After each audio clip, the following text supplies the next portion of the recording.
Last session, you promised the villagers of Dundra that you would do your best to put a stop to the depredations of the ogre blog.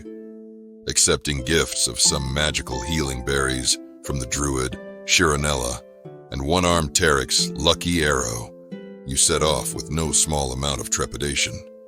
An ogre is a tough opponent, but you have some hope the poisoned barrel of ale the villagers slipped in with their last tribute may have weakened or even killed him. After a 2-hour hike from the village, you finally reached the infamous Skulltop Hillock under a pleasant spring sun. Warily circling the hillock, you kept to the tall grass to avoid detection. It was Pyodon's keen elven eyes that first spotted a small flock of sheep, one of the ogre's known demands from the local citizens. Ahmed moved ahead to scout, discovering the shepherd was not human, but a cruel-featured hobgoblin. Alerted by some sixth sense, Ahmed dropped prone just as the hobgoblin stood to stretch. Seizing the opportunity, Ahmed belly-crawled closer, rose to one knee, and let an arrow fly. The shot was true, striking the hobgoblin in the chest and sending him collapsing back into the grass. The party charged forward, scattering the bleeding sheep.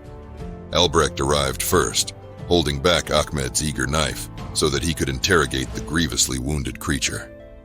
Using one of the berries Shiranella had given you, Albrecht revived the hobgoblin enough to speak. Through Pyodon's translation, the terrified shepherd confessed that many of his comrades and the ogre they served lived in the caves below. He begged for his life, pleading to be spared for the sake of his children, but Ahmed showed no mercy, slitting his throat. On his corpse, you found a piece of onyx and a crude wooden amulet shaped like a 3-fingered claw, a symbol Albrecht recognized as being associated with dragon cultists. Kraven, pressing ahead, located the rear entrance to the caves, a small fissure obscured by bushes. Lighting torches, you ventured inside into a massive cavern, reeking of animal life. The floor was covered with a thick layer of guano, and the ceiling was thick with thousands of roosting bats. When Pyodon slipped on the slick guano, the noise woke the colony, and you were engulfed in a swirling, shrieking storm of bats. You managed to push through to the other side, though not without announcing your presence to anything with ears.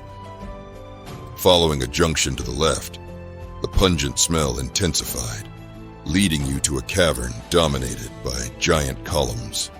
Here you were confronted by a monstrous skunk the size of a large dog, with feral red eyes and a spiked back.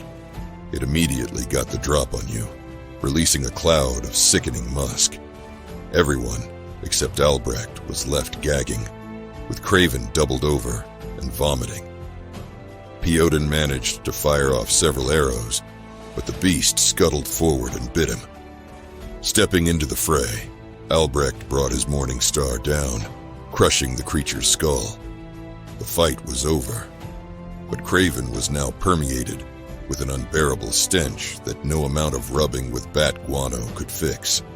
You backtracked to explore the other passage and found an ancient stone door set into the wall, covered in runes you could not decipher. Kraven tested his strength against it and felt the hinges give, but the party decided the noise of breaking it down was too great a risk. You chose to leave the mysterious door for now, continuing your hunt for the ogre deeper within the caves.